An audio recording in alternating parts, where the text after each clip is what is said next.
which apologize for about that. But welcome to the Sanctification Hour from Captive Thoughts, and so I am here again with Artistic Layman. How you doing? I'm doing great, Pastor, and how are you doing? I'm doing great. So again, yeah, we still do not have a president, so we'll see. There's been some really important court cases that have been won, which has been good. The really important one in Pennsylvania. Apparently, they're not going to count any ballots in Pennsylvania that arrived after Election Day. Did you hear that? What I understand, they're not going to count them, but they will check the chain of command if there's anything, actually good ones in them. Okay. But they're not counting them just yet. They're going to make sure they all pass the process, which most of them won't. I heard that they weren't going to count them. Interesting. Well, that too. Um, apparently the Trump Accountability Project is dead. So yeah, Well, what happened? anti-Trump. So this is from the postmillennial.com. I don't have it pulled up here, but I can just kind of read the initial headline. But the antitrust. So you guys remember there was the Trump Accountability Project, right? Which is the blacklist for Trump supporters. Which, of course, again, if there was something else to sort of tell you that maybe Donald Trump was going to win, this might be something. But anyway, it says anti-Trump group abandons blacklist project after public backlash. So the Trump Accountability Project, which blacklists supporters of President Donald Trump, is no longer active. The announcement came after the mainstream media's projected winner of the presidential election, Joe Biden, called for unity in America. Uh, so, um,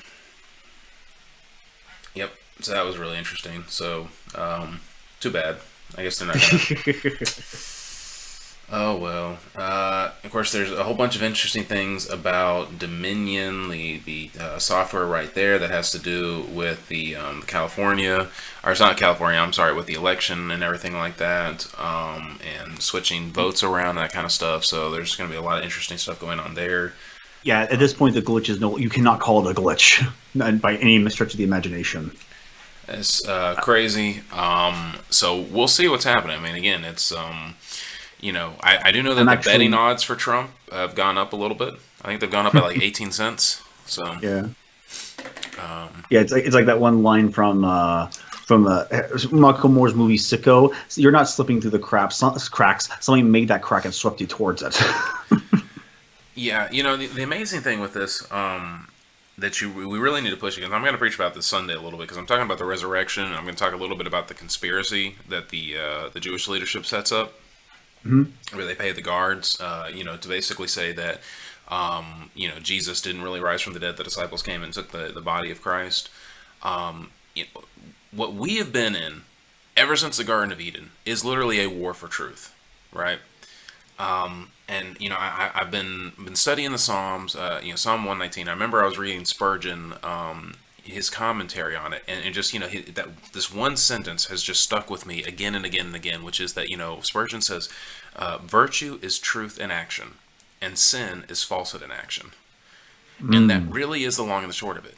Is that when we are doing good, it has to be in accordance with truth. And we really are in a battle of truth versus falsehood. The very first falsehood was when the serpent lied to Eve, right? Where he said, she said, yeah, if we touch the tree, then we'll die. So you won't die, right? The snake was lying, because Adam and Eve did die. They did eat of the fruit, and they died. So the snake was a liar, and he was asserting his own reality, his faux reality, over the truth of God. And again and again and again, we've seen these people, human creatures will try to assert their reality against God. That's how they're rebelling against God, is because they're trying to assert their reality over God. And of course, because God is God, and because His reality is truth, he crushes them, right? Just because, again, you can think you can go against reality, but reality will crush you. And if you don't believe me, believe really, really hard in yourself that you can fly, and if you go up to the top of a second story building and you jump off, you're going to break your legs, or worse. Reality will crush you. And that's the truth.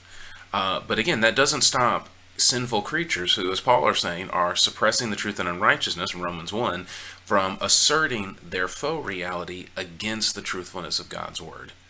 And again, we saw that with the resurrection of Christ, right? Jesus rose from the dead, but the Jewish leaderships, they didn't want to accept it. They wanted to continue to assert their reality that Jesus is just a liar, that he's a blasphemer, that he's not the Messiah, that they're the ones that are going to be in charge. They wanted to continue to insert. That's what they did. They created the conspiracy to have the soldiers, to pay them to say that, oh yeah, the disciples came and stole the body. Right, and we're seeing that even today, right? And again, very much do I feel like that we are living in a day and age to where truth is very much, we are being pressured not to acknowledge truth, right? So when you say, you have to acknowledge that if a man says he's a woman, you have to acknowledge that. That's an assault on truth. That is sinful man saying and wanting to use government force to say you have to rebel against God and accept my reality. This is one of the reasons too why Christians cannot obey this command, because it is directly going against God. Mm-hmm. They are asking you to sin at that point, and so you have every right to disregard it. Which, by the way, there are people who want to do that, right? And or again, when you say, two men like having sex, that's completely normal. That's the exact same as a man and woman having sex. That's not sex. Do you know what sex is? Right. And that's not marriage. That's one of the reasons why like what Doug Wilson says. He calls it same-sex mirage, right? And the problem here is that over time, Christians for so long, we've been willing to accept lie after lie after lie, right? So one of the lies that we sort of initially wanted to accept, thinking about the sexual revolution, right? Well, you can go around and sleep around and still have a happy life, and not really have any consequences for it. There's no real consequences for sleeping around. Yes, there's tons of consequences. Then we had the whole issue with divorce, right? Oh, people get divorced. It's not a big deal, right? There's good reasons to get divorced. So divorce is not a problem. It doesn't actually hurt the family. Yes, it does. We've seen how it's hurt the family. We've seen how it's wrecked marriage, and it's how it's wrecked a lot of families. So a lot of people who are being raised by single parents. It's completely caused people to not trust the institution of marriage anymore. So you have a lot of people who are not even getting married. They're dropping out altogether. And of course, again, then you had same-sex marriage, and you've got all of these things with, again, same thing with like men and women, right? Well, men and women, there's no difference, right? I mean, we wanted to acknowledge that, okay, well, they're equal in the eyes of God, right? They're both made in the image of God, so they're both equal in that way, equal of value, but they're not the same. But society wanted to say that they were the same, men and women, completely the same. Rather than the church saying, no, that's not reality. Too many people in the church went along with it. Okay, maybe, okay, we'll kind of say they're the same, women are just as strong as men, but no, it's not true. And we have to actually begin to push back against the falsehood. And we have to assert truth. We have to say, no, this is the truth. What God's word says, what we know to be true. Because again, we know it. You cannot hold truth down. Not for long, right? Someone once said this, trying to hold truth down is like trying to hold a ball, right? Like a beach ball underneath the water. Have you ever tried to do that before? Oh, it's such a fun exercise of futility. Yeah, you can try to do it. I can do it. I'm good enough to where I can actually hold it down enough to where I can sit on it. But you have to always sit on it, though. If you, the very second you let up, it's out. Exactly, and that's the thing, is that you can suppress truth, but you can never eliminate it. And it's constantly requiring force. And of course, this is why all of these people, they constantly need to be affirmed again and again and again, right? This is why they can't stand it when someone disagrees with them. It's because the moment that they hear that truth, the moment it becomes that much harder to suppress it. And that's why they need that. That's why representation, I think, is such a big deal for them. This is why we've got to see it in every TV show. We've got to see it in all the movies. We've got to have the best care. Blah blah blah blah. It's because they're suppressing it, and that helps them to suppress it. When everyone else around them, that helps them to suppress it. But the truth is that again, they are still having to deal with it. It's still nagging at them. It's still coming up again and again and again, because you cannot get rid of that truth. And of course, one of the big things that has come up again and again and again in this nation, it will not go away because it is the truth, is that our nation has a lot of blood on its hands when it comes to abortion. We have been killing children in the womb. We want to try to suppress that by saying that, well, it's not really a child, it's a fetus, even though that's literally what a fetus is. Fetus is a baby. We want to try to change the conversation, or say, well, we're not killing a baby, we're giving a woman a right to choose. What are you giving her the right to choose? the right to kill the baby. You know, you want to say, well, my body, my choice, but it's not her body; it's the baby's body that she's killing. And of course, now what we've seen within this particular election cycle, which we've seen it before on a more liberal perspective, but now what we saw here, one of the things that I noticed is that you were seeing more typically conservative Christians, conservative Christian voices, basically coming out and saying that, well, you should vote Democrat, even though Democrats are very much pro-abortion, and that the Democratic platform is, abortion is in many ways a pillar of the Democratic platform. I think that the Democrats would sooner give up same-sex marriage. I think they would sooner give up high taxes before they would give up abortion. I think that there are several policy positions that, you know, when you think about the Democrats, you could think about them, that they would be willing to give up over abortion. Abortion, I think, is very much a foundational pillar for them at this point. And for probably good reason. It's it's also, I also think the reason they hold on with such vigor is because they didn't get it through righteous or legal means. Right. And we'll talk about that because Jeff Durbin actually had a really good talk about that. I think it was today on Cross Politic, or maybe I don't know. It was the channel where he was talking about Roe v. Wade and the legality behind that. But essentially, what we've seen more sort of conservative Christians sort of hint at or play at in this election cycle is, well, you can vote Democrat, and that's actually a good thing, even though they're pro-abortion, right? Because again, you know, for a lot of Republicans, they'll say, well, you know, I'm not a single issue voter, but the Democrats being pro-abortion automatically disqualifies them for my vote, which it should. Okay. Now, there are a number of other reasons, there are a number of other problems with the Democratic platform that, for me, just completely disqualify them from my vote. There's really not anything in the Democratic platform, save for maybe one or two things here or there, that, you know, would really sell me on it. But there are a number of things that they promote, that they encourage, that they give, you know, lip service to, that are absolutely disqualifying to them, right? Because, you know, and again, there's a difference between somebody deserves my vote versus somebody is disqualified from my vote, right? So, for example, libertarians, for the most part, they don't really do anything to disqualify themselves. Like, I think I could vote libertarian and feel comfortable with it, but the libertarians haven't done anything to really sell me on voting for them. You know, everyone's like, oh, we need a third party. It's like, well, you know what? Libertarians do something then. You know, become a viable third party then. You know, sell me. Why should I vote for you? What are you going to do? Because if you can't even accomplish cracking into the electoral, you know, into the election system, then what makes you? Why should I think that you're going to be able to accomplish anything in the nation? Yeah, they have all the right positions. They just have no means of establishing those positions. Well, and again, right? I mean, so you know, if you can't accomplish that, why should I believe that you're going to be able to accomplish anything if given power? You know, so. But, and of course, again, with the Republicans are not perfect. You know, they are definitely too high on taxes.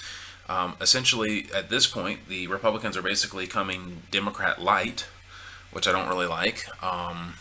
And they're inching towards the point to where they're actually going to disqualify themselves from me either. So eventually, I'm just going to have to be politically homeless.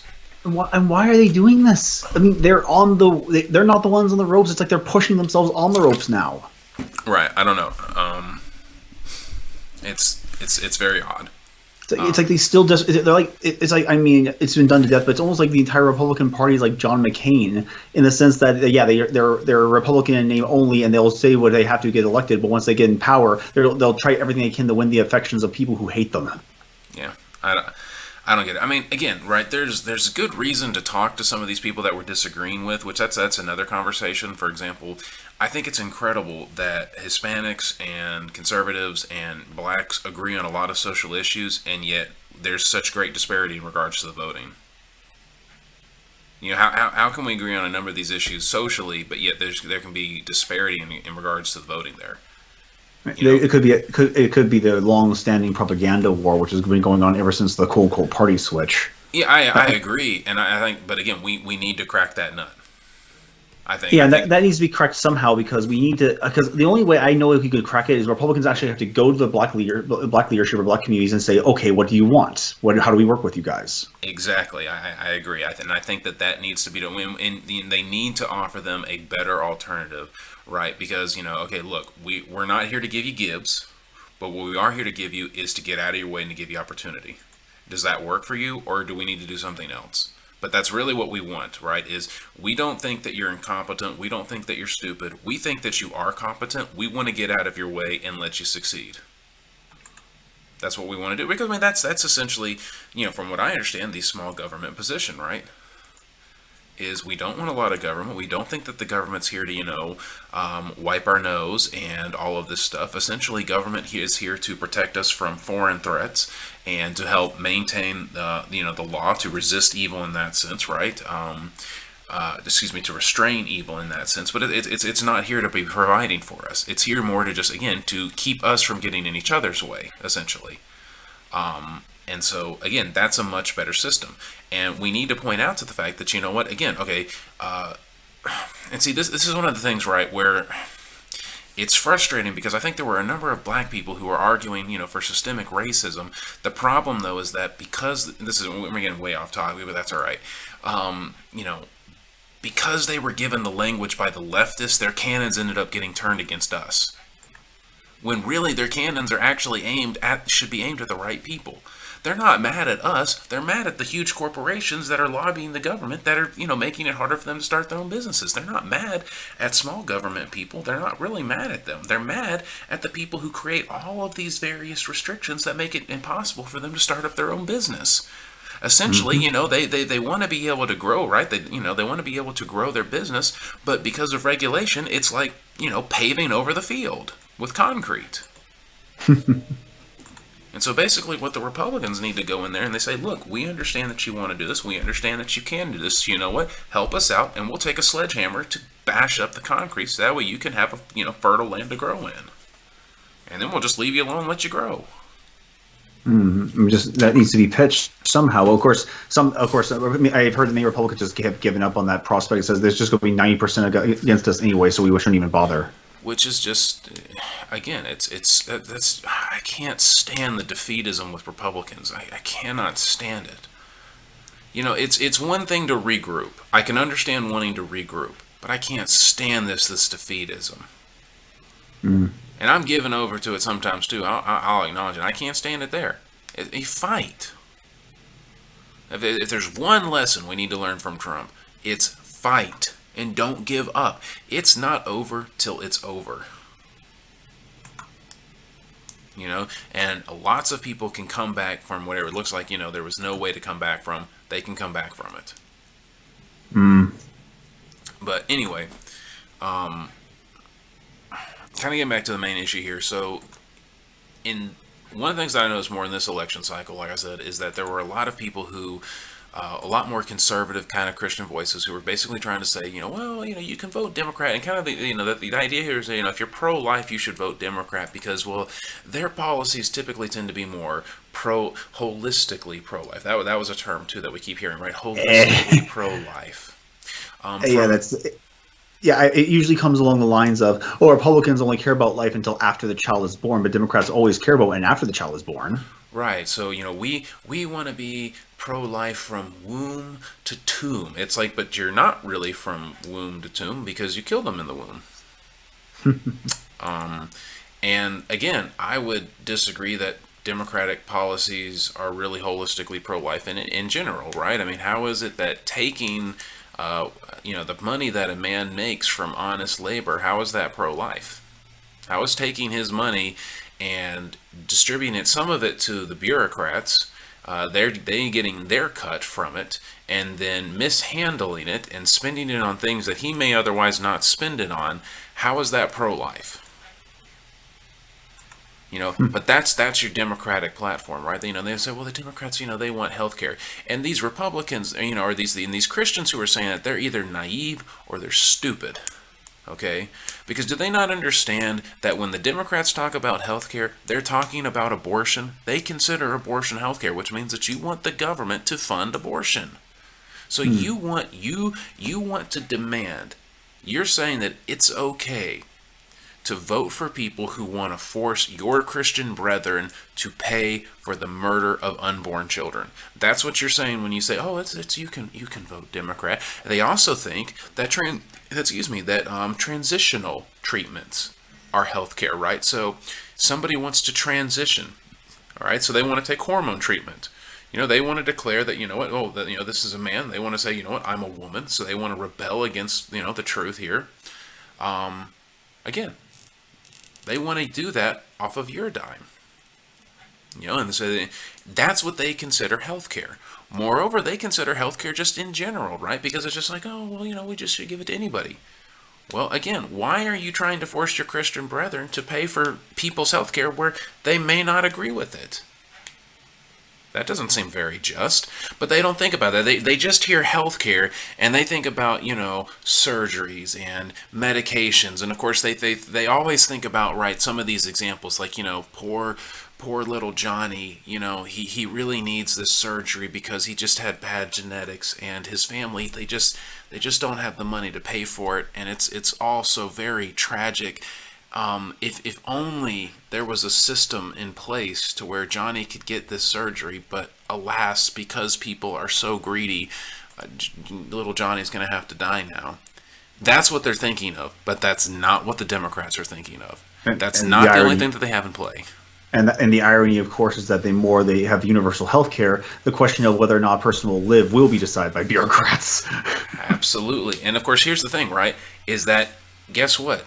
And there's really no excuse for it in this day and age, because you know what little Johnny's family could do? They could set up a GoFundMe account, and if you don't believe that wouldn't get paid for, that his surgery couldn't get paid for from that GoFundMe, I guarantee you it could. Think about some of the people who have gone on there with some of their stories, right, and they've gotten millions of dollars worth of donations. People are incredibly, incredibly generous. Okay, so some of these stories about some of the people who have, like some of the BLM names, right? Some of their families have gotten hundreds of thousands to millions of dollars from donations. Somebody sets up a GoFundMe. There was the Kofi on Twitter, right? His house burnt down. I think he got $100,000 in donation. They had originally set up a GoFundMe page to raise up $50,000. I think he ended up getting over $100,000 within like 5 days. Now, don't quote me on that, but I mean, he got a lot of, which again is fine. I mean, his house burned down. He needed the money, but that's what I'm saying. So people are very generous, right? People are very, very, which is a good thing, right? Praise be to God. The difference, though, is that I can choose. I can read Johnny's, story here and say, you know what? I want to help Johnny. Let me give some of my money. But then I could read, oh, I want to have an abortion. Nope, I'm not going to pay for that. Yeah, I just opened up the GoFundMe page, and one of them is this one. It was a goal for $250,000 a week ago. It's almost paid off, and the story is that the loving and doting father, supportive best friend, and dedicated father was tragically lost November 4th. Kevin was taken from his family when his friend was struck by a drunk driver in his mother's front lawn. And they're basically saying, please, these family just lost their husband and father. Please help give money to these people. And it's almost all filled up within 7 days.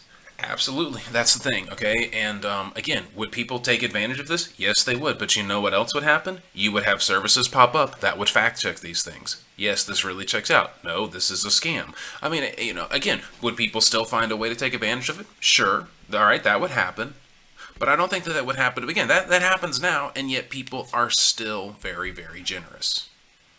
Okay, so there's, like I said, the difference though is that when you have the money, you have the control in how it's spent. If you want to help somebody out, whether it's you want to give to them because you want to help them, give them a loan, or it's because you want to help them out with their health care or anything, you have the choice. But when the government taxes you, you no longer have a choice. They're the ones making that decision. And number one, government has shown itself to be incompetent to be considered worthy enough to be making those decisions with most people's money. And number two, government has shown itself to be too corrupt.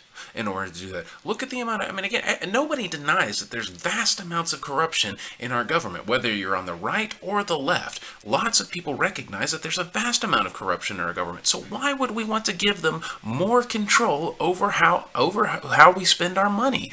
Let's say, you know what, oh, well, we're gonna say, you know, that this new tax is for healthcare, but then somebody writes something in one of the little policies, and boom, now all of a sudden this money's going towards, you know, this particular project over here that happens that some politician is using to grease the wheels of other politicians to push some other policy that, you know, all of how that flows within there. And so rather than that money actually going to help these people, well, you know, what would have been $50,000 if people were just giving it charitably actually only ends up being $35,000 because now you've had this other money going to some of these other funds.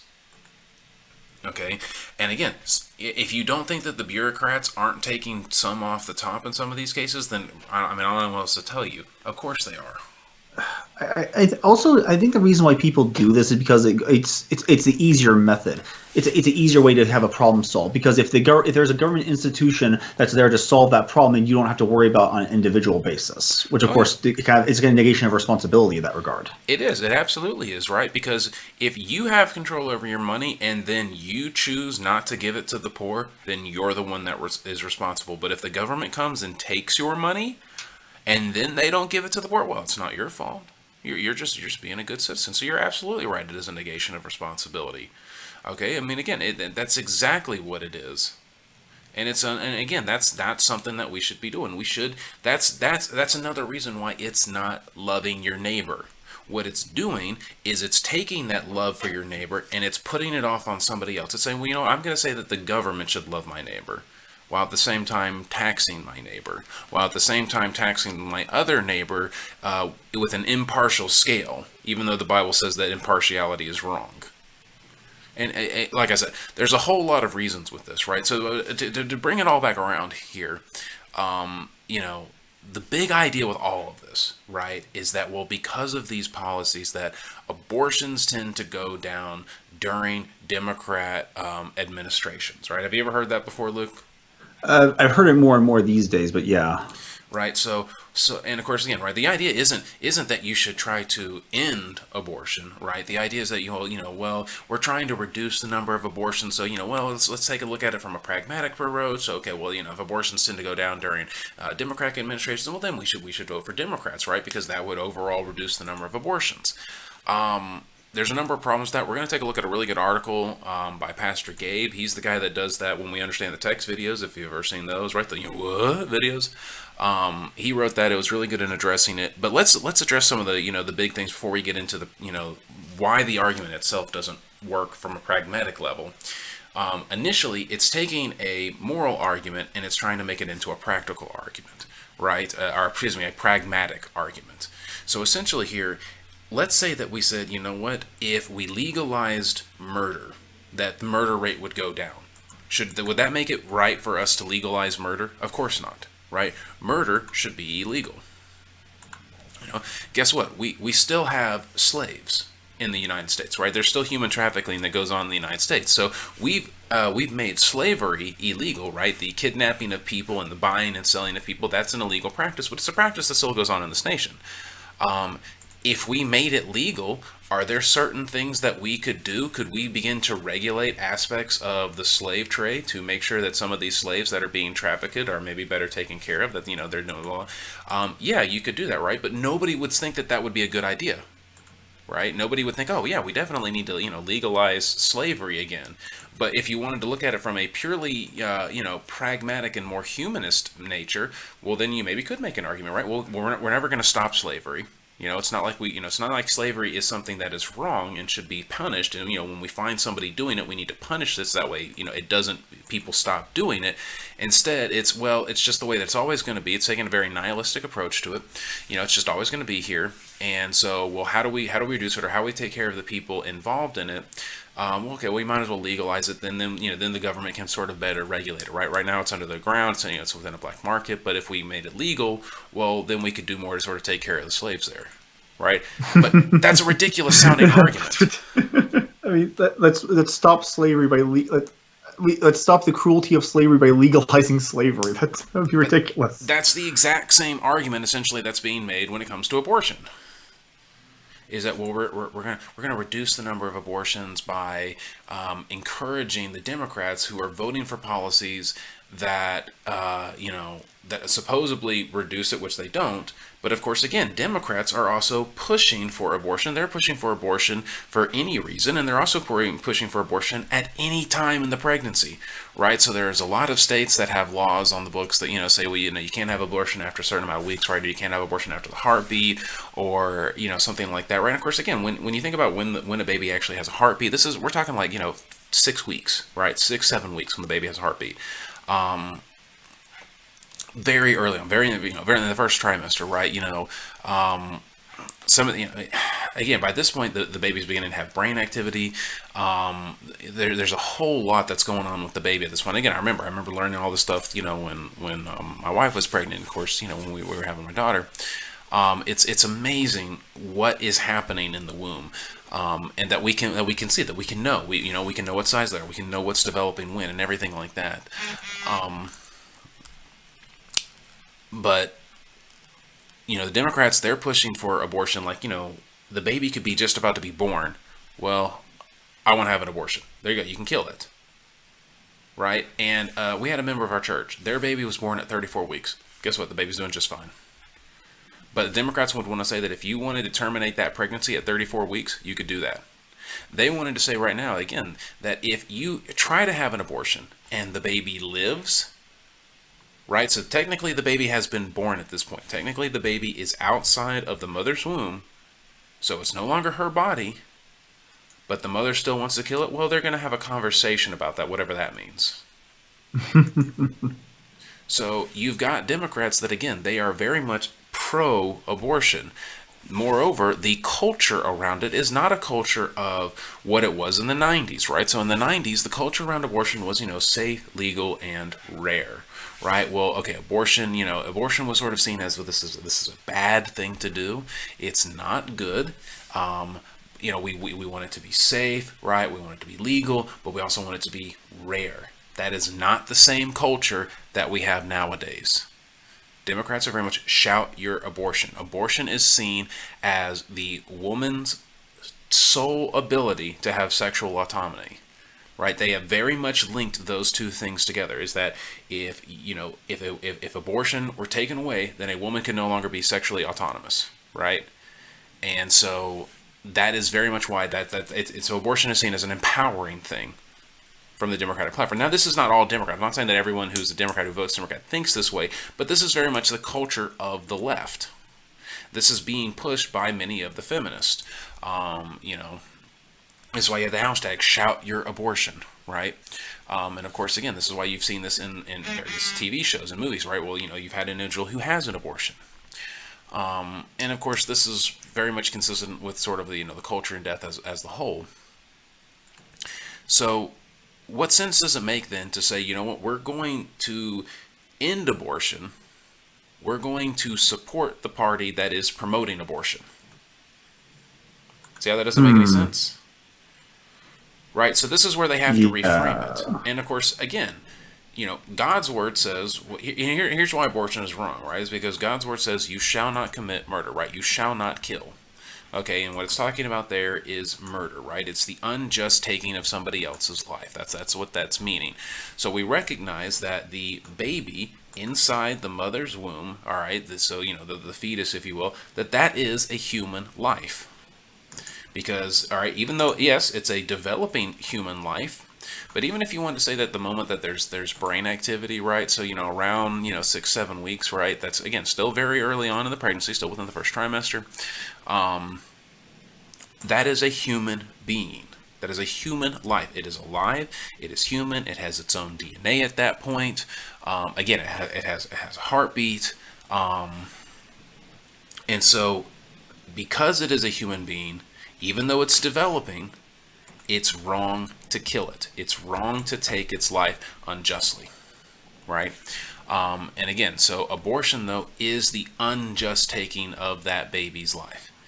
Because again, if you think, when the baby's born, the baby is still developing, Even though the baby's outside of the womb, the baby's still developing. I mean, you can go back and you can look at pictures of my daughter when she was first born. You look picture now, she's changed a whole lot, and she's developed a whole lot. There's things that she couldn't do before that she can do now. That she's still been developing. I'm reminded of that line from the movie Matilda, how she finally learns at the age of 3 what most people don't learn until they're 20, how to take care of themselves. Exactly. And again, people want to say, well, it's viable, right? Well, number one, viability outside of the womb is very much dependent upon technology, right? Babies who are viable nowadays wouldn't have been viable necessarily like 60 years ago. And again, there's no telling that technology of the future how we can continue to make that viability outside of the womb better and better and better. But of course, again, my daughter is still very much dependent upon me and my wife. If we were to just leave her and not do anything, she would die. Yeah, because she can't take care of herself. I mean, absolutely. So again, that's the moral argument, right? And so we recognize that the purpose of governments, what this is the true meaning behind Romans 13, right? Is that the purpose of government is to act. Government acts as God's deacon, all right, or God's servant to help restrain evil. So that is the purpose of the princes or the magistrates, is that they are God's servant, and so they are supposed to be enforcing the law of God upon the populace, right? They are supposed to be restraining evil according to God's law. So that means that they should be enforcing the command, "You shall not murder." So government has a duty to protect the life of that unborn. Now, if you want to think about it from a more sort of American modern context, right? In the United States, government has the duty to protect the rights of its citizens. Okay? Every single citizen has the fundamental right to life, right? Life, liberty, and property, or life, liberty, and the pursuit of happiness, right? So every single human being has the right to life. And government has the duty to protect those rights. And so if we're going to acknowledge that this, fetus in the womb is a human being, right? And of course, again, if it's a human being, it's a person, because we don't need, we're not playing the game where it's like, oh, well, it's a human being, but it's not really a person. Because like, okay, what's determining a person at this point? No, if it's a human, it's a person. Okay. So then that means that it's entitled to the right to life. So government has a responsibility to protect that right.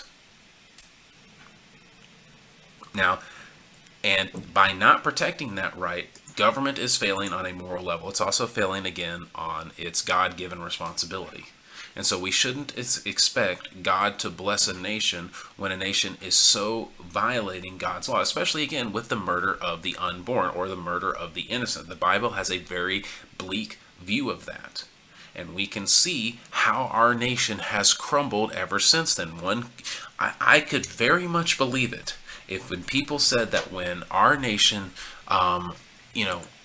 decided that we were not going to care about the unborn at all, that we were going to, basically try to proclaim with Roe v. Wade, and that became sort of our country's, in our national consciousness, if you will, that it is okay for a man and a woman to decide that they want to kill their baby, or in some cases at this point, right, a woman's just going to decide that she's going to kill her baby.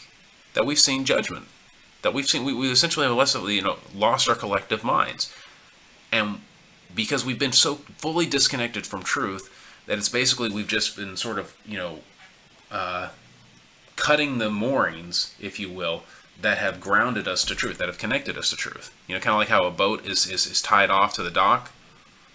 We cut the main one, and it's just that all of these other little ropes, they've just been breaking off as the boat has gone off into the water, as it's been carried off. So that's from the moral standpoint, right? So, but again, the conservative Christians who are wanting to make this argument, well, you can vote Democrat. They take it away from the moral and they try to put it into the pragmatic, right? Well, we're trying to reduce the number of abortions, and so they say, well, abortions tend to go down during Democratic administrations, and so that's why you should vote Democrat. And so we're going to take a look at that. And again, there's an article by Pastor Gabe. Again, he does the When We Understand Text videos, and so basically take a look at this here. And the title of his article is, "No, Democrat presidents do not reduce abortions." So I'm going to start with Oh, this should be very interesting. right. I'm going to start with the third paragraph down. So last month, a video pushing this idea, which is the idea that the number of abortions go down when a Democrat is president. So last month, a video pushing this idea was presented by Phil Fisher, creator of VeggieTales, and his podcast co-host Sky Jethnali, drawing from an article written by the Dispatch editor David French, which, again, so all of these are supposedly, by the way, conservatives. Of course, Luke and I have looked at David French before, talking about racism and that kind of stuff. Guy's kind of out there. Anyway, the video entitled "What About Abortion" received glowing praise from popular pastor Derwin Gray, World Vision president Rich Stearns, and comedians Jim and Jeannie Gaffigan. So last week, Thabiti Anamwili and Acastasia River Church in Washington, D.C. said it is a fact that abortions have actually gone down under Democratic presidents. This week, Jonathan Merritt, editor of Religious News Services, reported as a fun fact that abortion rates dropped most sharply during Democratic presidents. He mocked pro-lifers by congratulating them on Joe Biden's win, which, still in question. Anyway. Yeah. But to borrow a word from Biden, this statistic is malarkey. The policies of pro-abortion Democrats kill babies, not save them. Biden has said he would make a woman's right to murder her child the law of the land, and promised he would sign executive orders to reverse every one of President Trump's pro-life policies. By the way, that's another common theme here, that Republicans don't ever do anything about abortion, and so you shouldn't vote for them, which is also a lie. That's not true. There have been a number of things that Republicans do in regards to abortion. Again, President Trump has actually done, for someone who sort of was kind of apathetic in 2016 about pro-life, he's actually been one of the most pro-life presidents that we've, in my lifetime. He definitely did a whole lot more than President Bush. And that's not even talking about Republicans from a state or a local level and what they do to help prevent abortion and to help reduce abortion, and of course, again, to eventually, with the goal of helping to end abortion, stopping abortion. So the idea that, Republicans don't do anything, so ergo you shouldn't really vote for them, is stupid. Just because Roe v. Wade hasn't been overturned doesn't mean that there's nothing going on. Doesn't mean there aren't any other laws being passed or anything like that. Now, that also doesn't mean, though, that, people shouldn't hold Republicans' feet to the fire on this either. A lot of times people are willing to sort of, Republican gets in office and they kind of just, they don't really do anything. If you really want to be pro-life in this sense and you really want to push this, then you need to hold your Republicans' feet to the fire on this. Hey, what are you doing? How are you addressing this, right? If they're not going to do anything, then you need to say, what, I'm not going to vote for you, and you need to put somebody else in their place and push them. But anyway, continuing on. Yet many professing Christians are allowing themselves to be duped by the lie that this doesn't matter and that they're even participating in this deception. Some actually believe it is a good pro-life strategy to vote for a pro-abortion Democrat. So then it kind of continues on here, but number one, you're going to look at the first one. Number one is this: correlation does not equal causation, right? First rule that you learn in statistics, correlation does not equal causation. A popular graphic going around social media says, if you want to prevent abortions, vote Democrat. It shows abortions going down about 4% under Reagan and both Bushes, but as much as 30% under Clinton and Obama. It's on the internet, so it must be true. Throw Center of Disease Control on there and make it look like science. But these figures are not only wrong, abortions did not fall 30% under Clinton or Obama. Even Snopes acknowledged there's no correlation in the abortion decline with a Democrat in the White House. Now, this is the graphic right here. And Luke, what do you sort of see within this graphic? Even if it was accurate, which it's not, but... Well, I would see, what I see is that they're pretty much, and when it's red, it's pretty much level, and when it's blue, it goes down, and when it goes down is for some reason. Correct, but what I notice with this is just a downward trend. Right, so because the thing is that it's not going back up even when it's red, right? And of course, again, you do even have some dips when it's red. I mean, even right here, it's dipped down a little bit, right? So what I notice here is a downward trend. Even if it levels off a little bit, you're still seeing it go down. Yeah, so, it's just because it's always going down 4%, then 30, then 3%, then 26, and so it's kind of interesting that they're saying. So yeah, that would be. Is there a good explanation for this, or is there going to be more to it? Well, I think that there are a number of factors involved here. So he's going to go into some of this, but again, for me, what I think one of the big things, of course, with this is the invention of the ultrasound. I think that's a big thing. It can, if somebody sees their baby in, with the ultrasound, or nowadays with 3D technology, right, you can actually get a 3D image of your baby in the womb. It's very hard to see that and then decide, you know what, I'm going to kill that thing. So I think that's one thing. Again, I think that the pro-life message, in the sense that this is a human being, this is a baby, you are taking a life when you do this, that message is getting into the cultural conscience. That we are making inroads in the larger culture, and I think that's also affected the downward trend as well. The other thing is birth control, widespread use of birth control, right? So things like the pills, condoms, that kind of stuff, right? If you're not getting pregnant, then you're not going to need for abortion. I think more and more people are using birth control, even though, of course, the other thing is, I've seen another study that people are actually having less sex than before. So That might be that may explanation. yeah, younger generations are actually having less sex than older generations. So I think all of these things factor into why we've seen a downward trend in abortions, right? Again, I mean, if we really want to go around this, we could during the Democrat administration, people are having less sex than the Red administrations. well, yeah, and well, of course, again, that would actually make a lot of sense too. But anyway, Well, certain types of people are having it, but not. If we want to get conspiratorial. Well, it's sort of like this. When people try to do the same thing with, video games cause gun violence, right? But even when you look at the statistics, though, you're seeing a downward trend in regards to gun violence. Now, we've seen certain upticks recently, but that wouldn't be due to video games. You couldn't attribute that to video games. You'd more have to attribute that to, I think, other policies. And that's the point, is that you can put something on a graph and you can put 2 points together and say, oh, see, look, this must be a connection, but it's not necessarily the case. And of course, again, this is the point. Allie Beth Stuckey on her program sort of makes a similar point here, that basically the divorce rate in Maine went down, decreased with the consumption of margarine nationwide. So apparently, again, it's making the idea here that the more margarine you consume, the less likely you're going to have a divorce, right? Well, that's not really the case. That's just a correlation between the two. And of course, again, so this is where he kind of explains sort of the moral argument here, right? The Lord abhors the bloodshed of the deceit.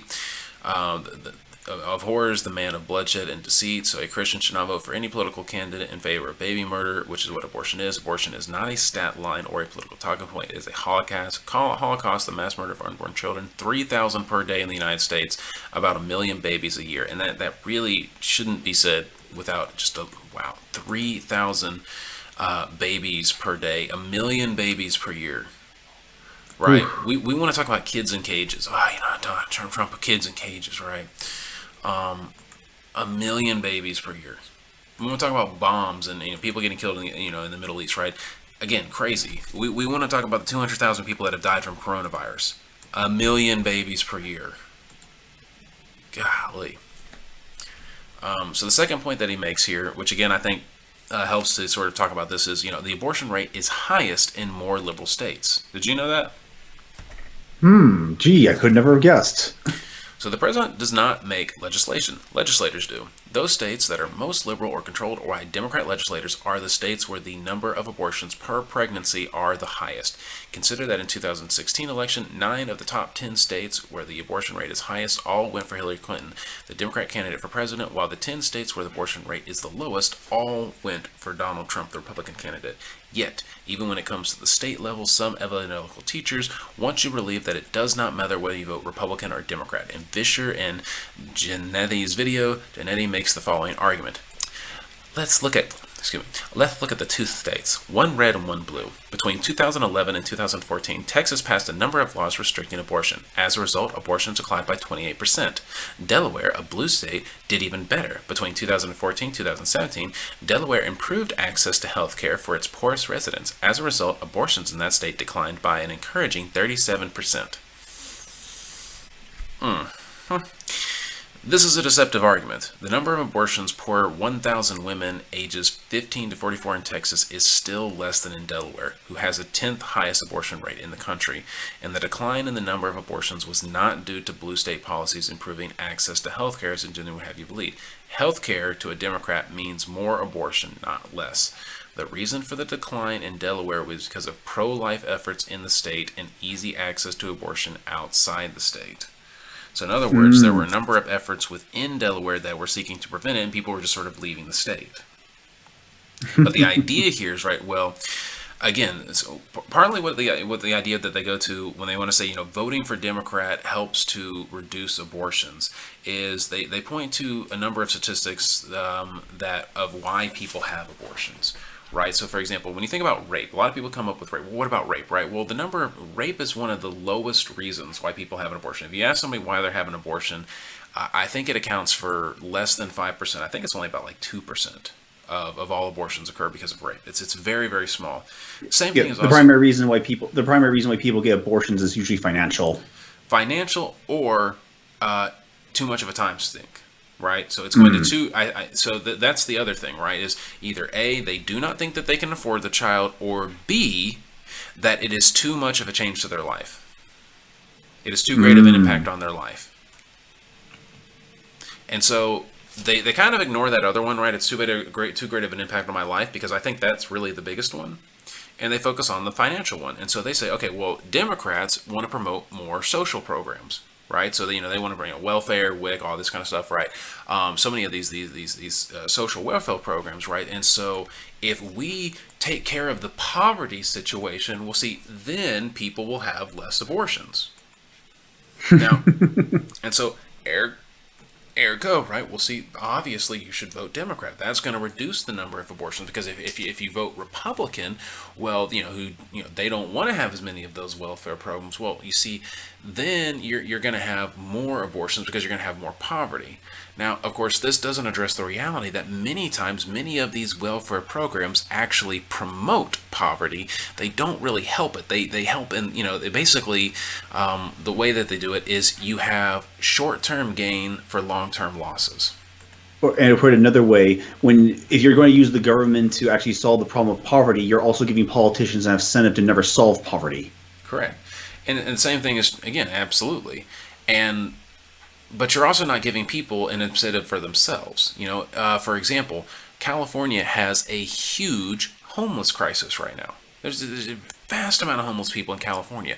Now, there are a number of reasons, but California has some of the most social welfare programs in the entire nation. They are, if you wanted to look at it from from one standpoint, they're, as John Stossel says, they're incredibly generous. Because they have they have a huge homeless problem. Now, yes, they're a big nation, right? They've got a huge population, so it also makes sense. But there's a lot of other factors that go into it. Of course, again, that's sort of a separate issue. But the point here is that it's, looking at it from poverty, when you take it and you make it about poverty, this is where it can become difficult, because poverty is a complicated issue. If you wanted to just reduce, anyone who wants to reduce poverty down to one or two causes, unless those are sort of like very broad things, they're typically either ignorant or they're lying to you. Because why people are in poverty is, again, it's a little bit more complicated in that there are a number of variables that can be involved into, again, why somebody might be poor, why they might be in poverty. And of course, again, this is what makes addressing poverty difficult. It's one of the reasons why you can, and basically, again, why Jesus said, "The poor you will have with you always." It's not a problem that's necessarily easy to solve, or if even in one sense solvable. So this should already tell you, again, that what they're setting themselves up for is that if poverty is the primary cause for abortion and you can never actually solve poverty, well, then you can never solve the problem of abortion, can you? So it's always going to be a game to basically try to see, well, how far you can reduce it, but you're never going to ever stop it. Yeah. But anyway, in 2015, a Wilmington abortion clinic was legally forced to stop performing surgical abortions. That's a euphemism for killing babies, thanks to the actions of Delaware Family Policy Council. The clinic later closed its doors permanently in 2017. Planned Parenthood of Delaware also shut down. This saved the lives of hundreds of children, but it's also likely that many of these abortions would have occurred in Delaware happened somewhere else. Delaware is the second smallest state after Rhode Island. Think about where Delaware is located. Maryland, New Jersey, Washington, D.C. are within a few minutes drive from Dover to New York and less than 180 miles. These are the top four states, counting D.C. as a state, which you really shouldn't, where the abortion rate is the highest, ridiculously high. It is estimated that 1 out of every 6 babies killed by abortion in the United States will be murdered in one of these 4 places. Well, how is that not surprising? When states vote in Democratic legislators who enact pro-abortion legislation, the number of babies murdered in that state goes up. When states vote in Republican legislators who enact pro-life legislation, the policies for fewer babies are murdered. Permit me to draw an even more direct correlation. When you find a religious church-going people made up of mostly families and committed marriages with mom and dad in the home, abortion is almost non-existent. The goal is not to reduce abortion. We must abolish abortion. It is murder. Murder is illegal. An unborn child is a human being just as deserving as the same constitutional rights of full-grown adults. It's kind of talking about the same thing that I get, right? It's almost as if there's a correlation between personal responsibility and abortion. Well, there's a big correlation there. Of course, again, this kind of gets to the whole reason as well, is that, again, that's why when a lot of people say, well, I didn't consent to being pregnant. Well, you consented to the action that produces pregnancy. It's sort of like saying, I consented to eating a bunch of Snickers bar, but I didn't consent to being fat. Or I didn't consent to getting diabetes. Well, no, it's like you can't separate those two. If you're going to eat junk food, you are going to get fat. Well, you see, officer, I consented to drinking, 30 beers, but I didn't consent to being drunk. So you really shouldn't charge me for. He didn't consent to having it. Oh no, he didn't consent to having a car accident. Right. I didn't consent to having a car accident. I'm just saying. No, I mean, again, right. Having sex, especially having unprotected sex, it's not a guarantee that you're going to get pregnant, but it is the natural result of it. I mean, that is the purpose, the biological purpose of sex is to produce children. So if you're going to consent to that action, then you are consenting to the natural result of that action. So again, number 3, there are other reasons for the decline. Here are 4 reasons that abortion rate appear to be declining, and none of these reasons have to do with putting a Democrat in the White House. So number 1 is A, the abortion pill, B, the efforts of pro-life behavior groups, C, the acceptance of LGBTQ behavior, which I'm actually going to read that one because we kind of talked about these other 2 ones, although the abortion pill is a little bit different from birth control. Anyway. But for this one, homosexuality is on the rise. Another reason that the abortion rate may have gone down, in case you didn't know, is 2 gay men can't get pregnant. A recent article, the American Conservative, pointed out that 30% of American women under the age of 25 identify as LGBTQ. The U.S. fertility rate is at a 35-year low, says Roger, and there's no reason to think it will rise. The culture's embrace of Sodom and Gomorrah is anti-family, and God will judge America as much for this sin as the blood on its hands. Another almost a conspiratorial correlation there. Right. And of course, the statistic is not accurate. Anyway, here's where I land. I don't believe the statistic is showing decline in abortions is trustworthy. As I said, abortions in a pill aren't even counted. States are not required to report abortion data to the CDC. Abortion is one of the most unregulated medical services. There are more regulations for a hair salon than there are for an abortion clinic. Most of the abortion data, which again, right, that sort of goes against the whole point of this anyway. Part of the reason why a lot of people say we need to make abortion legal is that way it could be regulated, right? But anyway, there are more most of the abortion data you hear comes from Guttmacher Institute, which was started by Planned Parenthood, America's #1 abortion provider. Do you really think we can trust baby murderers tell us how many babies they murder? Then he kind of goes on, kind of continues on that. Let's go down here, just closing thoughts. The #1 thing we can do to change the hearts of people is to preach the gospel of Jesus Christ. Jesus gave his life, dying on the cross for sins, rising again from the grave. Whoever turns from their sin and follows Jesus will not perish under the judgment of God, but will have everlasting life. As 1 John 5:12 says, whoever the Son has life, whoever does not have the Son of God does not have life. To transform a culture of death into a culture of life, we must point others to the one who gives life. So again, kind of continue on with this here. Too many Christians, though they may call themselves pro-life, think of abortion the way that Phil Vischer and Johnny talk about abortion in their video. They don't define it, won't call it murder. Women who get abortions aren't thought of as murderers. It's framed politically. The Bible is not the authority on that subject, nor is the gospel shared. Therefore, what's the big deal in voting in pro-abortion Democrats if it doesn't affect abortion anyway? I agree with Samuel Say that maybe the reason Christians so readily believe things like abortion rates decrease under Democratic presidents is to justify their apathy about abortions. Stop being stupid, believing stupid things that result in stupid actions or stupid non-action. Stop saying, behold, we did not know this. You know, now do something about it. So again, just kind of bringing it back here. Being apathetic towards or having a stance. What was that? To justify their apathy about abortion. Yeah, absolutely. And again, it kind of goes back to what we were talking about with poverty, right? A lot of times, one of the reasons why people want to put it off on the government is because they're actually, we are apathetic towards our neighbor. We don't really care about our neighbor a lot of times. Again, right? When was the last time when you asked somebody, how are you doing, that you actually meant, how are you doing? But listen, one thing, Luke, I actually am going to use the restroom real quick, but while I'm gone, do you mind kind of talking about a chat that you had recently about representation? Oh, sure. All right, so I'm going to be right back, but I'll let it go to you. Okay, so here's basically on my channel. Weeks ago, I released a video called "Representation is a Lie," which goes into the idea that we need to have more representation in media to have some proper distribution of identities and views on television. But of course, the point is it's always going one way for political reasons. So recently, I in the video I made an invitation to people to talk to me about the topic, and one person was a fellow Christian who wanted to just expand on certain things, and one of the things that came up was how people react to homosexuality, because most of my life I've never understood, because for me, the sin of homosexuality is just cut and dry. The Bible says you will not lie with a man as you do with a woman, so that's all there is to it.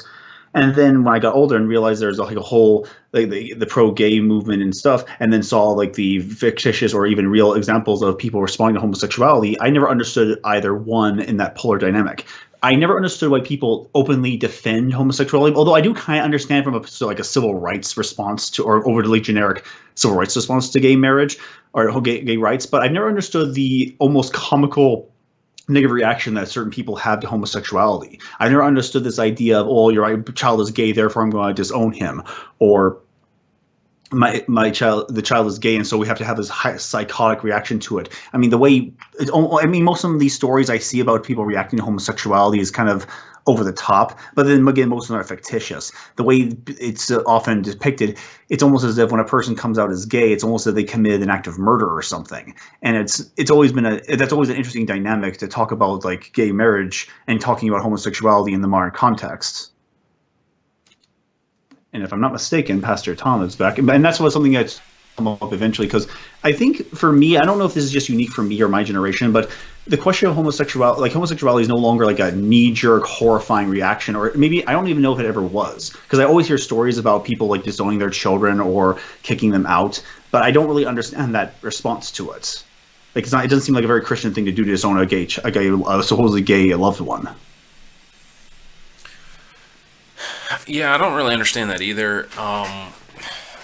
To be honest, sometimes I do sort of wonder when I hear some of these stories. I mean, we'll take them as true. I think one of the things, the only reason I could sort of think of would be is it was sort of seen as just like so dishonorable. It would be like if your kid killed somebody or something, like you'd almost want to disown them or something like that.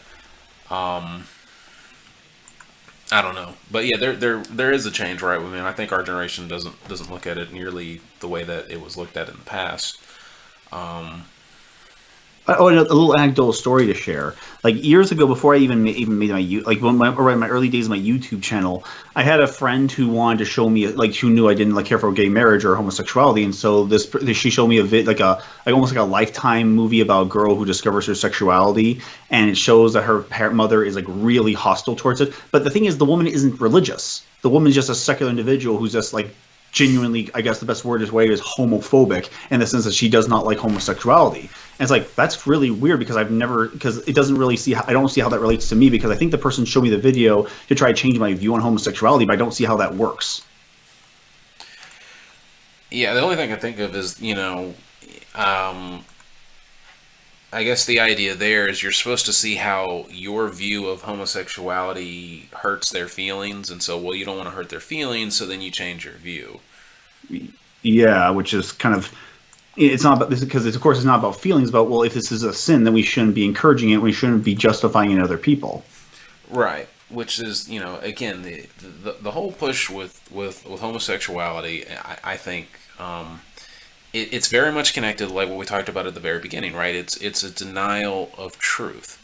It further feeds into the lie that there are no real significant differences between men and women, because again, right, the reason why, like, gay marriage is wrong is because we recognize that, with marriage, the purpose of marriage is to eventually to create a family, right? I mean, this is what the Bible says, right? A man leaves his mother and his father and clings to his wife, and the two become one flesh. Now, what that talks about is sort of two things. It's operating on two levels. On the one hand, it is talking about genuine sex, right? So they are becoming one flesh, which that's what happens with heterosexual sex, but it's also talking about a baby being born, right? So when a man and a woman have sex, right, they produce a baby. So when talking about the two becoming one flesh, again, it is talking about, sex, but then it's also talking about the baby as well. And so, marriage in that sense is for the purpose of creating family. This doesn't mean that every married couple has to have children or something like that, but that is the general trajectory, right? That's the big thrust. If you, it's a general expectation. I mean, right. It's one thing if the man and the woman just can't have children, like some sort of medical condition, but it is expected that you will have children because you're becoming one flesh as you're married. Right, and that's a good thing. Children are a blessing from the Lord. Again, it's a good thing to want to have children. Yes. Only in this modern era can we ever think that. About the mouse utopian experiment? Well, basically, what this guy rigged up was this big, huge, like rat maze kind of thing. Oh yeah. And yeah. he basically cut off tried to simulate human existence. And basically, what he found out is that the population increased all to a point and then decreased massively to the point of extermination. It's almost like we're in the situation. We're actually in a very interesting situation where having children is more likely considered a nuisance than a blessing, because we live in a very popular. I mean, this may be a subconscious thing, but I think people are kind of responding to the fact that we live in a very dense populated world, and there's really no incentive for people to have more children. Well, I think a lot of it has to just do with our success and that we're just very selfish. Yeah. Children force you to not be selfish. They're, again, I just, with my daughter, right? She's 9 months old. She'll be 10 months old on the 24th. When I don't feel good, it doesn't matter. I've still got to change her diaper. I've still got to love her. I've still got to feed her. I've still got to make sure that, she's got clean clothes on. I've still got to make sure that she's not killing herself. It doesn't matter how I feel. Right, even though I might be miserable, even though if I didn't have her, maybe I would take it easier, right? Maybe I'd go to work and then I'd come home and I'd just sort of sit in the bed all day, right? I can't do that now, because when I get home from work, right, I've got to look after her. I mean, obviously not by myself, but I mean, with my wife. So it's forced me to not be selfish. Again, whether I want to or not, right? And so that's just what children do, is they prevent you from being selfish. And I think people recognize that, it's very easy to see that. You cannot do the things that you were doing before. Part of the reason why we're having the show at this time as opposed to earlier is because I can't do it. I've got to be there. I've got to be watching her. I've got to be helping to take care of her. I've got to put her to bed, That's why we do the show. It's almost as if having children makes you aware of the future. Well, it does, and that's part of its purpose as well. And that's, again, those are good things, but a sinful, selfish people will resist those things. They'll think, well, I can't watch the movies that I want to watch. I can't buy the things that I want to buy. I can't spend my time how I think I want to spend it. And so they resist wanting to have a child. Mm. Or you've got somebody who wants to have the fun of sex, but doesn't want any of the responsibility of it, like a teenager, right? So, again, we teach our teenagers to explore their sexuality, and oh, you should go out and have sex and sow your wild oats and blah blah blah, because this is what they show you in the movies, and there's never any bad consequences, because in the movies, because well, the writers don't want you to see any of the bad consequences that comes from that. Well, then they get pregnant, and now they've got all of this responsibility when they're not equipped to handle it. They don't have a job, they don't have the education, so they panic. And that would be a nice change in the culture when people. I mean, I know that's the whole allure of depicting sex that way, but it would be. I mean, the whole sowing your oats. I mean, there would be the general expectation that when you're pursuing a relationship, you are pursuing family. I mean, that should be something that should be in the entertainment somewhere, but it's never there. Well, I think that was in the entertainment at some point, but again, our entertainment ultimately became subversive. They wanted it to reflect a particular reality. Because again, our people. I mean, it's very clear that there were people in Hollywood who were seeking to subvert culture. There were people who. This is why certain music was getting made. This is why certain things were being pushed. These were people who had a particular purpose, who were wanting to accomplish something. I'm not saying it's a conspiracy, because they weren't necessarily. You don't have to be conspiring with somebody for, like, on a nefarious level to sort of have the same kind of trends for fads to emerge. And this was just this sort of let's subvert the American dream. Let's subvert paradise because we think we know better. That was a fad that really happened in the 60s and the 70s and the 80s and the 90s, and of course even nowadays. Just like you see it now, right? Everybody's got to have an LGBT character, right? Well, did they just decide that was going to happen, or did they see, culture trajectories, and did they hear from, annoying little, academic people, or faux academics, faux scholars on their Twitter feed, and they said, oh yeah, well, let's do that.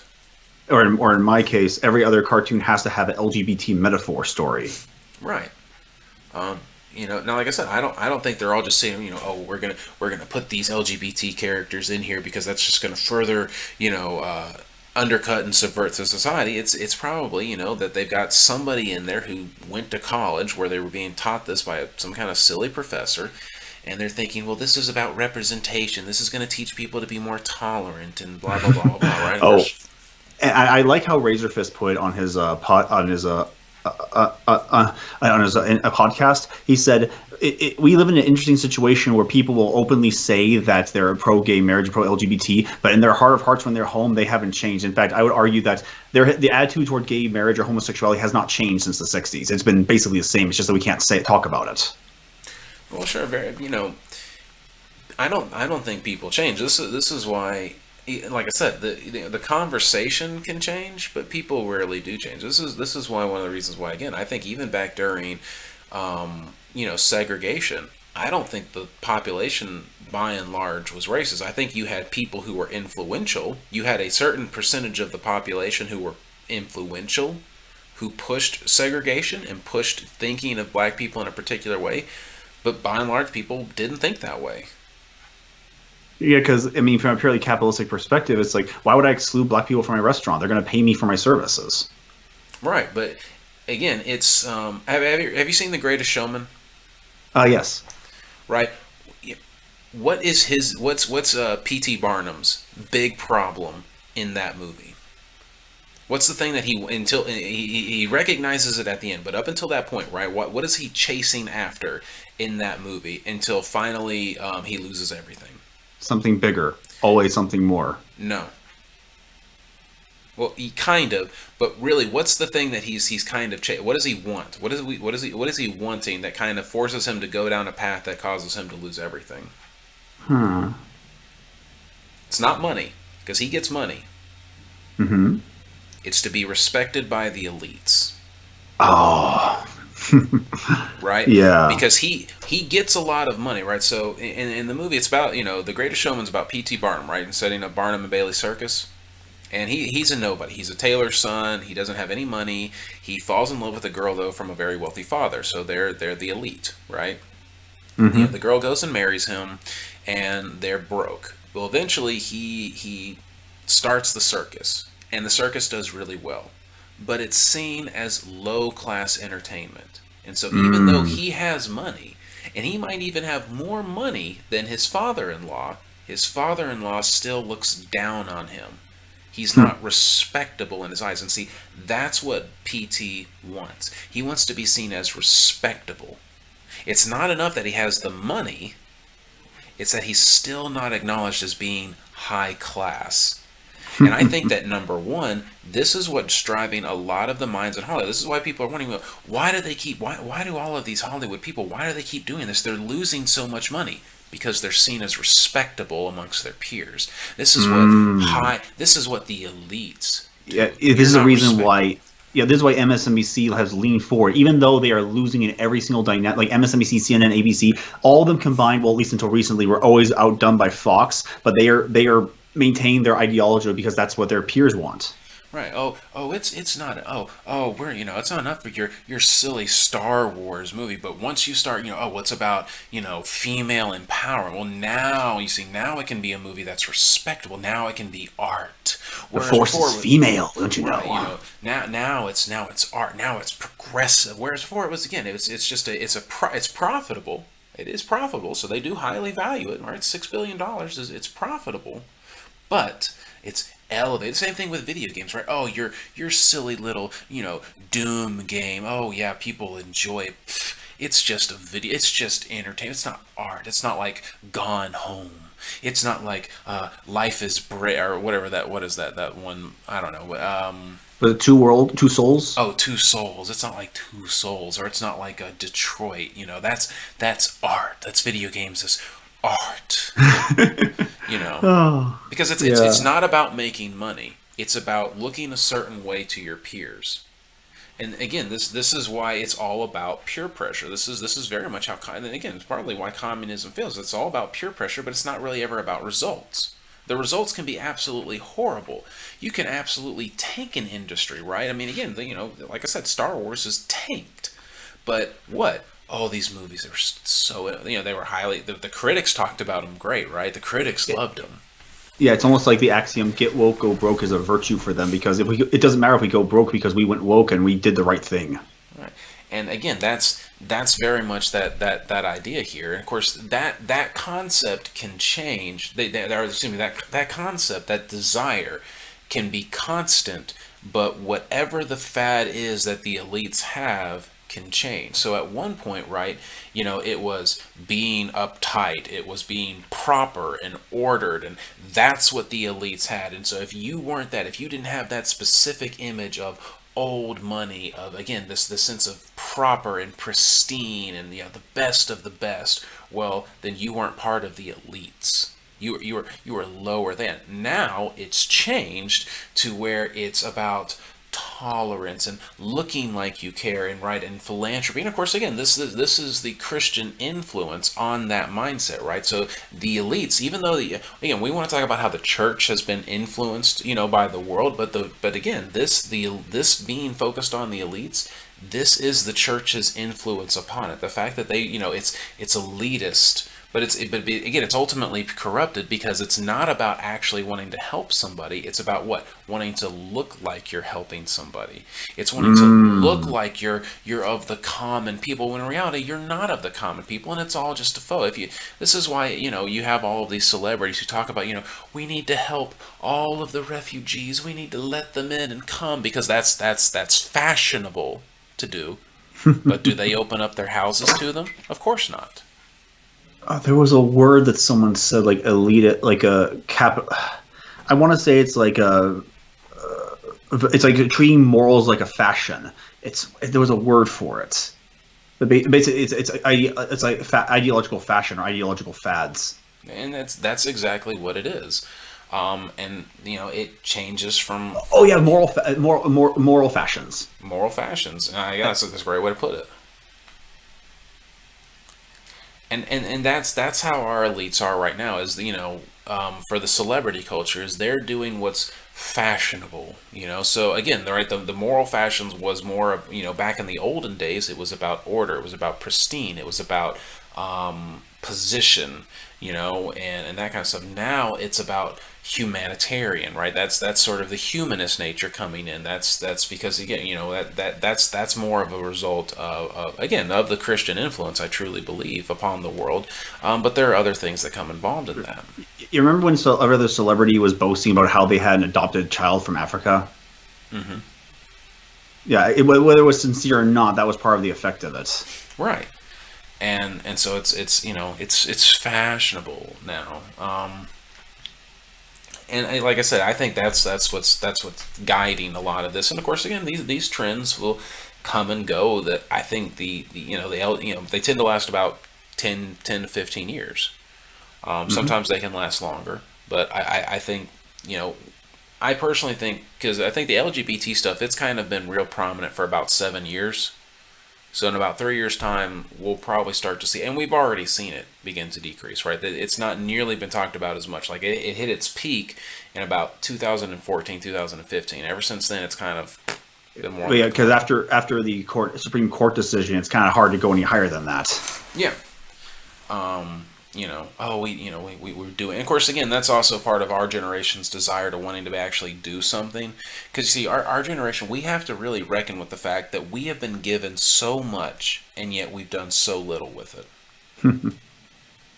There's no excuse. Our generation, the world has been at relative peace. We have the most technology. We have the most ability of communication. We have the most wealth. We could be doing so much with what we have, but we do so little. People are like, I mean, again, right? People used to think that by this point we would have flying cars, that we would have all kinds of medicines. And I say, well, that stuff's not impossible, right? Now, it may not have been practical, but the truth is that we could be doing so much more, but we're not. Also, the tone in our tone in our pop culture has also changed because when we were kids, it was always the space age, traveling to the future. Nowadays, is where it seems to be stuck in this just living, being content with what we have. Well, and most people's visions of the future are dystopian. And you're exactly right. And again, I really think that's why everyone, when you've got people who are a little bit self-conscious about that, they're like, well, where's my cause? I wasn't a part of the civil rights movement. I wasn't a part of, to end slavery. I wasn't a part of the suffrage movement, right? So, all of those battles have been, fought and won. So now what? Well, what do I have? Well, again, that's why they're trying to recreate them and recontextualize them for our age, so that way they can feel like they're actually doing something, when the truth is they're not doing anything. And so basically our generation, which, is the perfect allegory, right? We are with the Star Wars sequel trilogy, right? You've got the original trilogy, that's genuine history. And then what we're trying to do right now is like the sequel trilogy, where we're trying to recreate the past, but history has already moved on, and so it just sucks. Yeah, I mean, I think the director of the second one, I think he's quoted as saying that the new ones were specifically designed to, quote, kill the past. Right. And the point is that, again, whereas, they could have done anything they wanted with Star Wars. They could have taken it in any direction. They could have built on what had happened, right? They instead tore it down to try to redo it, to try to get that same merit, that merit that the originals got. The sequel tried to get that, and they ended up tearing it down and negating it. And we've done the same thing. We've negated all of the quote-unquote progress that we've made in this nation. Any progress that women have made, any progress that African Americans have made, any progress that, as a nation, we've negated that now because we're trying to redo it. Because we recognize that we're not actually making the most of what our parents and our grandparents gave us. We failed. We're failures as a generation. And so that's why we're trying to say, well, they didn't really accomplish it, so we're having to accomplish it. Well, they didn't really. We don't really have equality. In fact, things are worse than ever. our grandparents didn't fix it, so we have to do it. Now we're the ones that are going to be the ones to do it, right? Well, the women's rights, we're oh yeah, we've made some progress, but we're nowhere close. Nope, that's. And so you undo it. This is why every, I was seeing something, right? I think Trump appointed somebody who was like one of the first gay people somewhere, or something, right? And of course now Biden's he was supposed to appoint someone who was gay, and now they're saying, oh, the first gay person ever. It's like, well, wait a minute, what about this person? Well, he's a Republican, so it doesn't count. But again, even when it does, right? I mean, you had, or even when it's not Republican, Captain Marvel, the first big female superhero, and it's like, what are you talking about? There's been female superheroes before. Feminist superhero.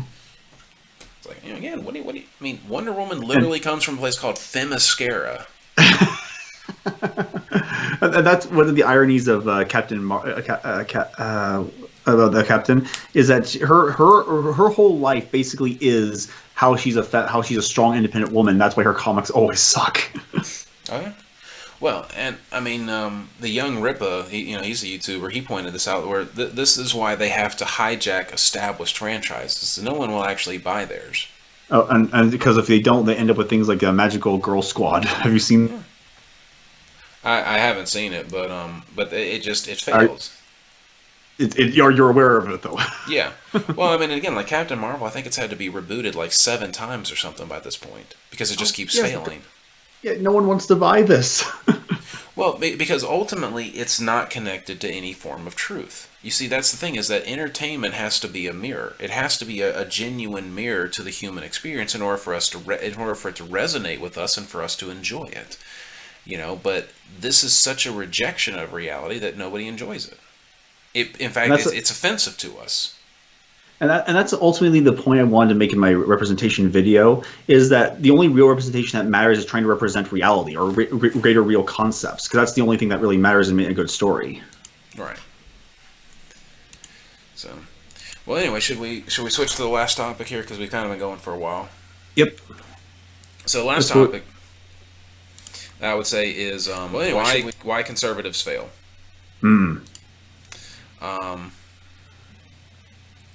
So it seems to me like there's a constant theme here about why conservatives. To me, it seems like conservatives are always failing, and to me, it seems like that it's built in to fail.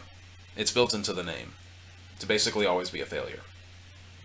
And I think if there really wanted to be any genuine progress, we should perhaps rebrand. I mean, what does it mean to conserve, or to be a conservative? I wish I could have given an answer, but I can't think of a good one. Well, I mean, on a very basic level. Well, conservative has always been having the conservative interpretation of the Constitution, preserving what is good and carrying on to the future. Right. And so it means to conserve, right? Mm-hmm. And so what does it mean to conserve, right? It means to preserve, right? To take care of and to sort of hold, right? Mm-hmm. And so the movement is set up for failure because history is something that's always going forward, and yet conservatives are wanting to basically say, whoa, let's hold back. And so it's going counter to how history flows. Mm-hmm. Well, and again, right? So it's going to continually fail. I mean, at this point, and that's what we've sort of seen. And so it can be breaks for culture, right? It can sort of slow it down, but ultimately, it's going to fail continually. It's just going to be a slow process of failure. Because I mean, we've got conservatives right now who say, we've got to conserve. We've got to be conservative, who are all for gay marriage. But 10 years ago, it's like, well, that would have been unthinkable. Yeah, the distributor actually has a good video about this. So it's technically a long, lengthy video talking about Mencius Moldbug, but he's talking about the fact how he talked about 3 Storm's laws of politics, whereas everyone is conservative about what they love the most. Everything that's not explicitly right wing will become left wing, and they understand the bureaucracy is assumed it's being run by a cabal of its enemies. And these three things combined have explained this trajectory of how everything that's conservative now would never be considered conservative 10 years ago, or 10 years before that, or 10 years before that. Well, right. And so, conservatives haven't really conserved anything. I mean, that's kind of the meme, We've more like right? conceded. We've more like conceded and moved on to the next conservative point. Like, we're always losing ground, and we're just moving on to the next ground to be lost. And like I said, and to me, the trouble is in the name. It's because we're always on the defensive. Mm. And again, when you're dealing with history, history is very much like a river. River has a flow to it. So you're trying to hold against the river on the one hand, and again, if you're just sitting there trying to hold it, you're gradually going to get pushed back, right? Even if you can hold firm for a time, after a while, you're going to get pushed back. And I think that this has to do somewhat with people's eschatology. I think because a lot of times, a lot of conservatives, at least as it's connected to the religion group, a lot of religious conservatives, what type of eschatology do they have? They have a premillennial eschatology, right? So, which essentially is, well, the world's going to get worse and worse and worse and worse and worse, and then Jesus is going to return. And so, with that, understanding of eschatology, right, with that particular view, well, then that would lead you to be more conservative, right? Well, because we've got to conserve, we've got to just hold out until Christ returns, and that's kind of the whole point, right? Is we're just holding out, we're just holding the line, we're just holding our ground until Christ returns. But that's always putting you on the defensive, and you're always losing ground. And so it's ultimately becomes you ultimately have to adapt a defeatist mindset of, well, because things are just going to get worse, well, yeah, we'd expect things to just get worse. So rather than fighting, we just say, well, I guess it's just going to get worse, and we just got to wait for Christ to return. Well, the country's going to go, the country's adopting socialism. Well, hey, the Bible said things are just going to get worse until Jesus returns, so there you go. This is part of the mentality why many Christians just detach from politics entirely. But you could just sort of look at, well, culture's going to hell in a handbag. The family's going downhill. People aren't getting married anymore. People have not, lost all faith in the institution of marriage. But hey, it just, the Bible says people are going to get, things are going to get worse before Jesus returns, right? And so you're sitting here trying to hold on. But that's not how people work, in my opinion. And to me, that does kind of go counter to Scripture. Christ is reigning over the earth right now. But yet we're sitting here with a defeatist mindset? Yeah, that doesn't seem right. Christ is going to return and make, he's waiting, sure, for his enemies to be made a footstool, as it says in Hebrews. But that's going to happen.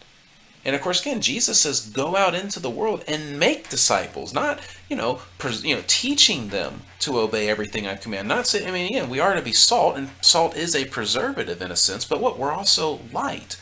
Light shines in the darkness, and it casts darkness out automatically. And as many people have pointed out by this point, when it says that the gates of hell will not stand against the church, or the gates of hell will not prevail against the church, that's not, it's not saying that puts the church on the offensive. That means that the church is storming the gates of hell, and that those gates will not be able to hold it. The image there is not the church on the defensive and that hell will not overcome the church. It's that the church is assaulting hell itself, and that hell's defenses were going to fold. So the church should be much more of a victorious movement, of a triumphant movement. And I think you do see that in church history. That's why that was very much a part of, colonialism in one sense, right? We've got to go out, we've got to explore the world, and we've got to take the gospel and civilization to other parts of the world. Now, did sin get involved? Did sin corrupt that? And so that led to a lot of issues with colonialism? Yes. But I think that mindset of bringing the gospel and civilizing the world in one sense was a part of that same sort of triumphant mindset. Oh yeah, what's that song? What's that song? The song Jesus Saves. I want to look at the lyrics real quick. Well, you continue. I want to find those lyrics. You know, but anyway, like I said, so to me, it seems like that. If we really wanted to do better, if we really wanted to, make progress, that maybe we should stop calling ourselves conservatives and come up with something that sort of is more about being on the offensive rather than, again, constantly being on the defensive all the time. Well, we're here to conserve our beliefs. It's like, no, we are here to promote something. We are going somewhere. That's the other thing, is that people definitely want to be going somewhere. Which would you rather be a part of? A movement somewhere with a group of people who are going somewhere, they know where they're going, and that's a positive thing, or, well, we're not really going anywhere, we don't really have any direction, we just don't want to go in this particular direction. Here's a song by Priscilla Owens back in 1882 called "Jesus Saves," and I'm going to skip every other line is "Jesus saves," but I'm going to give these verses together to hear how the mindset of what this song is. We have heard the joyful sound, spread the tidings all around, bear the news to every land. Onward 'tis our Lord's command. Oh, climb the mountains, cross the waves. Onward is our Lord's command. Jesus saves, Jesus saves. Absolutely, and that's push forward, right? That's a let's go. Sing above the battle strife, by his death, his endless life. Shout it brilliantly through the gloom. Sing when the heart of mercy craves. Sing this triumphant over the tomb. Jesus saves, Jesus saves. And lastly, give the winds a mighty voice. Let the nations now rejoice. Shout salvation full and free. Highest hills and deepest caves. This our song of victory. Jesus saves, Jesus saves. Amen. Yeah, you have no sense of defeatism there. No, and again, there's also this sense of progression, right? But it's progressing towards righteousness, and again, even in our own life, right? We want to talk about sanctification, right? I mean, again, we're justified before Christ, but then life is just, in regards to sanctification, that we are to be growing, we are to be looking more like Christ. Now, I understand that, there's a little bit of disagreement here with the Lutherans, and I think the Lutherans sort of, because they have such a love for the gospel, I think that there can be a temptation amongst many of them to sort of underplay the importance of sanctification. But there is this real sense that the Spirit is working, and again, that we are loving our neighbors more. Even if we're maybe not sinning less, we are loving our neighbors more. That we are growing in the faith. Again, being fully justified in Christ, sanctification is the evidence of that justification. It's not the result. It's not what produces it. We're not sanctified and then we become justified. We're justified, and as a result of that justification, we are further sanctified. But there is a sense of progression there. That's the thing, is that the fruits of the Spirit, even fruits go through a season. They go through a process to where then they can become ripe and they can become enjoyed. Well, again, so the Bible talks about this sense of progress all the time. But so why do we have the mindset though that, well, we got to conserve? And not saying that conserving is necessarily a bad thing, but that's always our standpoint, is that we're always on the defensive. We're never going on the offensive. We've got to conserve our culture. We've got to conserve. How about these values are good, so we need to take these values to the world? Or at the risk of sounding controversial, and we need to preserve our Christian nation. How about we actually make our Christian nation? Right, that's the thing. Let's build it. Because again, which sounds better? Well, this is even where sort of the traditionalists kind of get it, right? It's a little bit better because even they're a little bit promoting, but what they're basically saying is, hey, let's go back to the olden days. And what I'm saying is, well, no, let's not go back, right? But let's take what's good and carry it forward. So again, let's go into the future. Let's take it into the future. But you know what? Having sex before marriage, that's not a good thing. That's going to screw you up. It's just like, eating a bunch of junk food. That's going to screw you up, right? It's just like watching porn. That's going to screw you up, right? Which, by the way, have you heard Doug Wilson's talk about pornography? I think, did you share it last time? Oh, did we talk about it last time? About how it's a defeatist and a form of cuckoldry? Yeah, and it turns you into a gamma male. Oh yes, you mentioned that. Yeah. It's a perfect analogy regardless. It is. It's great. You know, so I mean, again, right? It's like these values. They're not good because they're in the past. They're good because they stem from the source of truth. And that's what we have, and that's what we're pushing forward, is that we are the truth tellers. We are taking truth to the nations, and we are building a culture that has its foundation based upon truth, right? I mean, that's even that's biblical, right? Jesus is the truth. He is the cornerstone. And so our culture, our life, our way of living, it is built and it is grounded on truth, and it is founded on truth, and every single brick flows and is created from the source of truth. And so because of that, it will be successful. Because of that, God will bless it, and we'll be able to go forward in life. And again, we may not always know that in terms of the details, but if that's what we're seeking to go forward based on the truth, we're going to be in a much better position than we'll here are our old values. We're going to, we believe these values are good, but we're trying to sort of cling to them. Because in that sense, too, we're also connected to the baggage of the past. And I mean, again, even on the one hand, even Trump sort of tapped into this, right, with Make America Great Again. But even that was what? Going forward, right? It's like, well, let's make America great again. But even there, it wasn't like trying to say that, let's go back. He was trying to say we were once great and we can be great again.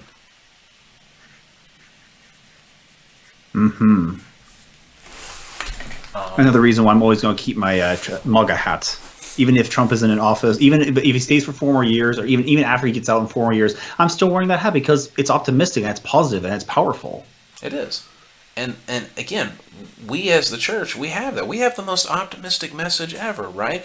God has forgiven you, so you don't have to worry about when you die. Christ is going to be victorious over all of the earth, and he reigns right now, this very moment, all the earth, so you don't need to worry about how things are going.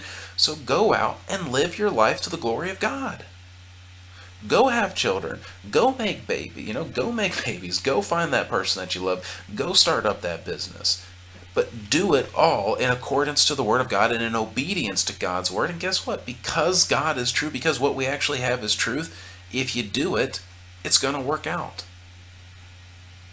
It's going to be okay. God's going to take care of you. I like that, Pastor. Good. Amen.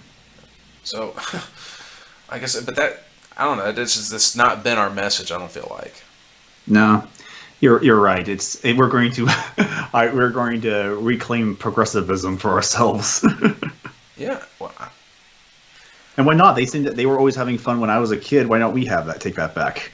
Absolutely. And I mean, again, like right now, okay, I mean, let's do it. But as of now, they're almost like the stodgy conservative types. So why not be the real progressives? And the thing with this is that, even if we, which again, I think, let's be optimistic. When we get the culture, right? So not if, when we claim the culture, we can still push the culture forward.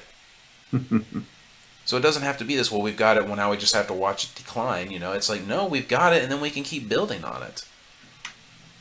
Again, I think by and large, truth be told, I mean, there's a cancer in this nation, but, yeah, we can get rid of it. You're just gonna have to really pull it up by the roots and let it die. I mean, basically, what you got to do is you gotta kill its root, and then it'll just die out. But anyway, I think that's gonna probably do us for tonight here. I think we've been going for almost 2 hours, which is great. But let me come through the chat real here, see if there's anything.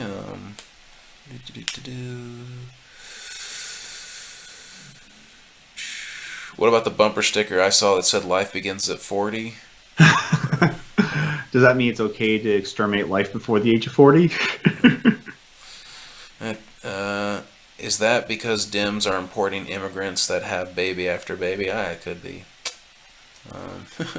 Gotta keep those low-level workers coming from somewhere. Turns out video games prevent abortion. Look at the graph. Abortions have been going down as video games become more mainstream. It's just science. Well, it's true. Most people are not making babies if they're playing video games. It's not easy. And you do have to kind of pick.